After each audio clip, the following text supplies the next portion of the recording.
Palestine. This area has been inhabited for over 9,000 years. And no wonder. Two rivers converge here in the lush Jordan Valley, making for a plentiful water supply as well as rich soil. And its location also has strategic importance, as the road north from Jerusalem intersects here with the coast road from Lebanon. So I gotta ask, how on earth would you pay for something like this? Well, the simple word is taxes. And the Romans insist that conquered territories pay their own way as well as pay for this sort of massive building. What kind of taxes are we talking about? There are individual taxes per head, and there are property taxes. There's cuts into a certain percentage of produce. We think it might be anywhere from 30 to 50%.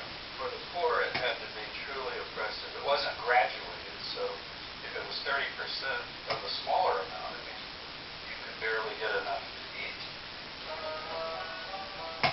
So when it comes to first century jobs, ruling over another country and collecting taxes from them is certainly one of the most profitable.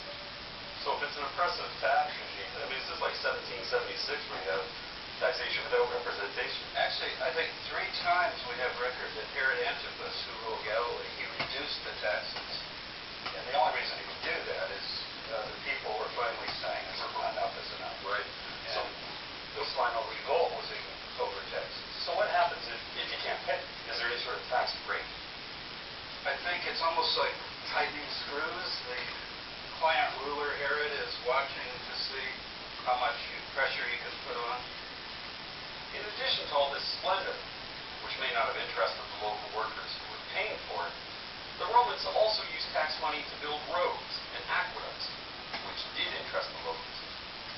So there were mixed feelings towards the Roman conquerors and towards tax collectors. Not the most popular job then or now. But one of the disciples of Jesus was a tax collector, Levi, who was also called Matthew. With Jesus so opposed to Roman oppression, why did he have someone like this in his entourage? The Gospels tell us that Jesus is looking everywhere for sinners to repent. I guess that includes tax collectors. Now we know how the IRS reacts if you don't pay your taxes. But what was it like in biblical times? So what happens if there's a drought or a famine and you can't pay your taxes? There's no mercy. You can go to jail. You can lose your land. Maybe you own a family plot of land, and all of a sudden it's given over to some rich landowner. And were people killed for this? Was there execution for not paying your taxes? We do have examples of 2,000 people being crucified up and down the road here in Galilee For not paying their taxes. because they joined an anti-tax revolution. Imagine saying crosses up and down a Roman road. Yeah, I started paying my taxes at that point. Exactly right. Beyond your basic greed, the Romans also found that taxing everything and everybody dovetailed nicely with that other pillar of empire building, trade. Trade routes allowed them to tax goods at every stage of the journey. And it was merchants, another important job in the time of the Bible, who had to deal with both taxes and trade. Getting your wares to the big cities sometimes involved a great deal of travel, especially for certain goods that the city absolutely could not do without. For instance, in Jerusalem, they had to have frankincense. Without it, there could be no temple worship.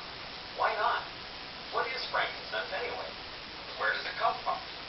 I've come to the Negev desert to trace the frankincense trail and learn more about the men who couldn't do their jobs without it, the priests. The same men who clashed with Jesus. From this famous scene in the New Testament where Jesus overturns the money changer's table, I've been learning about the jobs all these people did in biblical times, and how their professions could have brought them all to the Holy Temple in Jerusalem on that day. There was another very important job practiced by those who were already at the temple: priests. Priests were the link between the people and their God, performing animal sacrifices and burning a special incense called frankincense as an offering. Frankincense begins with tree resin from southern Arabia, but staff to go